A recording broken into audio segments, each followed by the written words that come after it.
$560 a month. That's a real software bill for a 10-person contractor right now. The platform, the marketing suite, the AI receptionist, the sales pipeline add-on, almost all of it aimed at one thing, getting the phone to ring and turning leads into booked jobs. But here's the problem. Even if one of those tools shows basic job costing, it still doesn't replace clean books. It won't reconcile your cost, fix your chart of accounts, allocate overhead, or tell you whether a job made money once labor burden, materials, subs, callbacks, and real expenses are cleaned up. That's the gap. You're paying hundreds a month to win more work, and not $1 of it can tell you whether the job you just finished made money.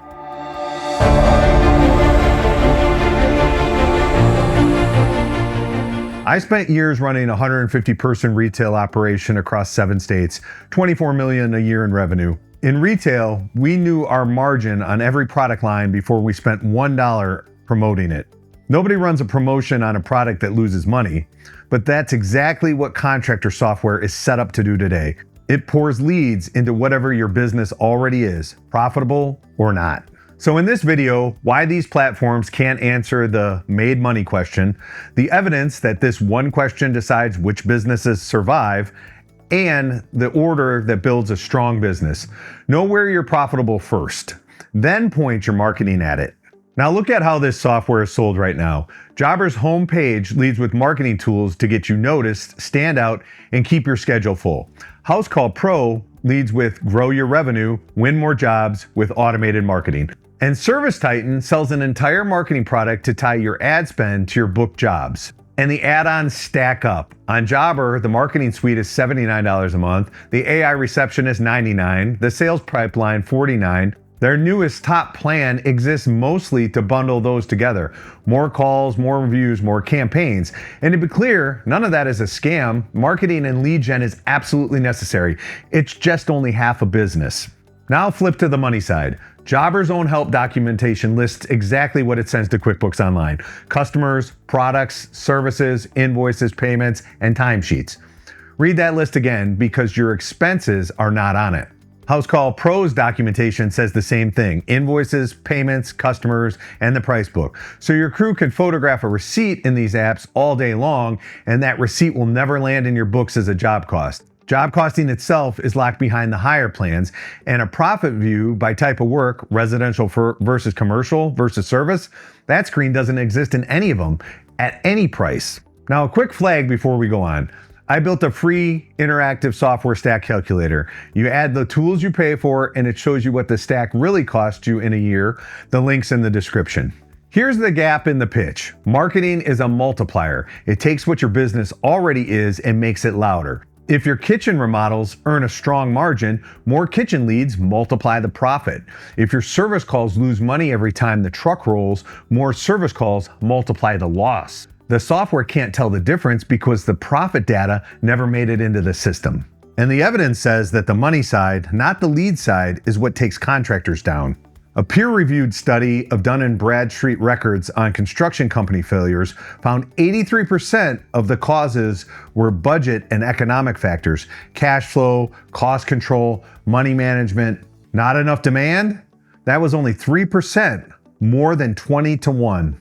A quick definition, because the next two numbers depend on it. Gross margin is what's left of the job price after the direct cost of doing the jobs, your materials, your labor, your subs. We measure it as a percentage of price. CFMA, the Construction Financial Managers Association, benchmarked about 1,300 contractors. The top quarter earned 11.9% net profit after everything. The average earned 6.3%. And here's the part that matters today. The winners spent almost the same share on overhead as everyone else. They weren't out advertising everybody. They controlled their direct costs better. And home builders tell the same story in their best margin year in 3 decades. The bottom quarter of builders still averaged a net loss, a loss of 1.4%. The boom didn't save them because volume multiplies whatever your margin already is. So the order matters. Profit clarity first, marketing second. Buy the megaphone after you know what's worth shouting at. Let me show you what that looks like on a real screen. Now, before the demo, one honest thing. No software fixes this by itself, including ours. The profit view only exists if your company captures the inputs. Receipts tagged to jobs, hours on jobs, every estimate tagged with the type of work and where the lead came from. That part is on us as owners, and it's the real work. The payoff is bigger than clean books. You get to know which work deserves your next marketing dollar, and you price your next job from facts instead of memory. The structure is 3 questions. Which segment of my work earns? Are my prices built from real job history? And which marketing source brings in the work I want more of? 3 questions, 3 screens. Here it is live. This is Best Decision Project Tools, and this is our demo company, Summit General Contracting. Question 1 lives under the company insights on the segment performance dashboard. This company runs 3 divisions: residential remodels, commercial buildouts, and service and repair. Jobs, estimates, invoices, and receipts each carry their division, so this page lays out the divisions side by side: revenue, earned revenue, which is the slice of the price you've earned by the work you've completed so far, job costs, margin, and then the marketing dollars spent on each division. Look at the spread between these rows. The divisions do not earn all alike, and the gap is the entire point of this page. This one screen answers where your effort pays best. And then notice the untagged section down here. That's work nobody assigned to a division. Untagged work is unanswered questions, so the goal is keeping that row at 0. Question 2 is pricing from history. Open any project and go to the Status and Financials tab, and then the Variance tab.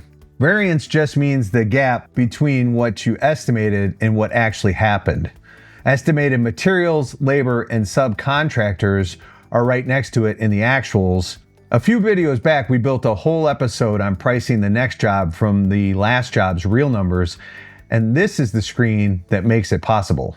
When a division looks strong on segment performance, this is where you confirm the estimates underneath it. You make sure they're actually holding job by job. Then question 3, where the good work comes from.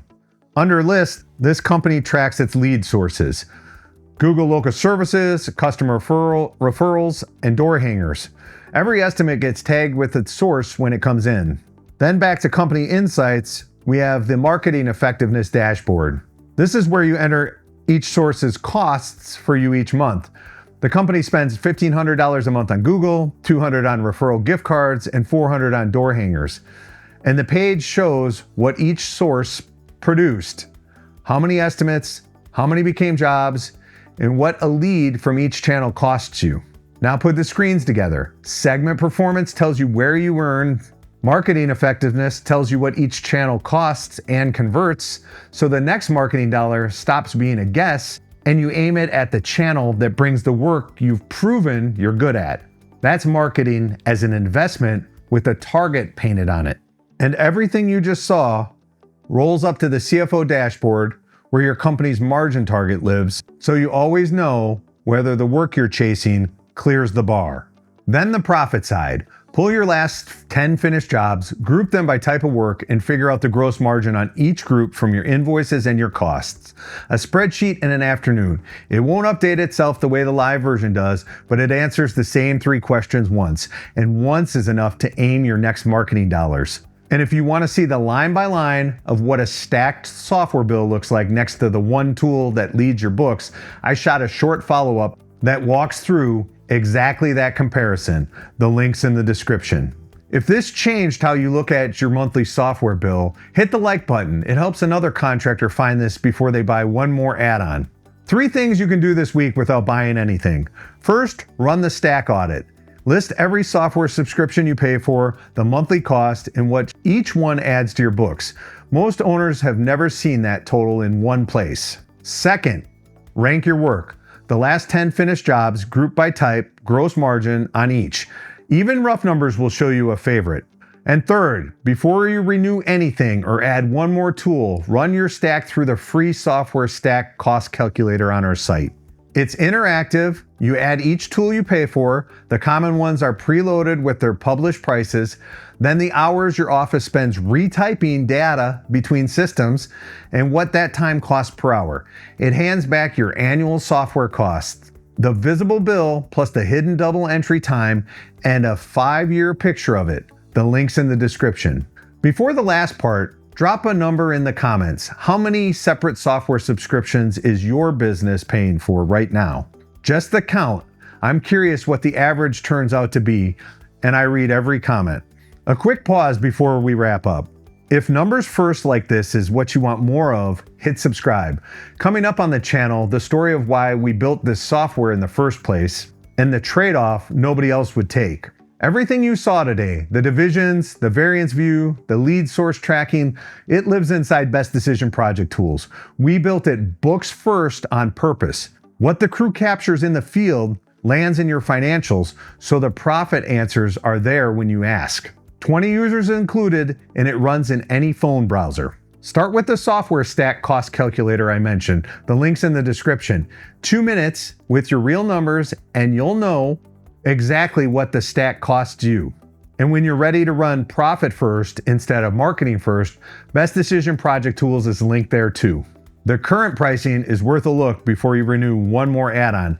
It's less than what many owners pay for a single add-on today.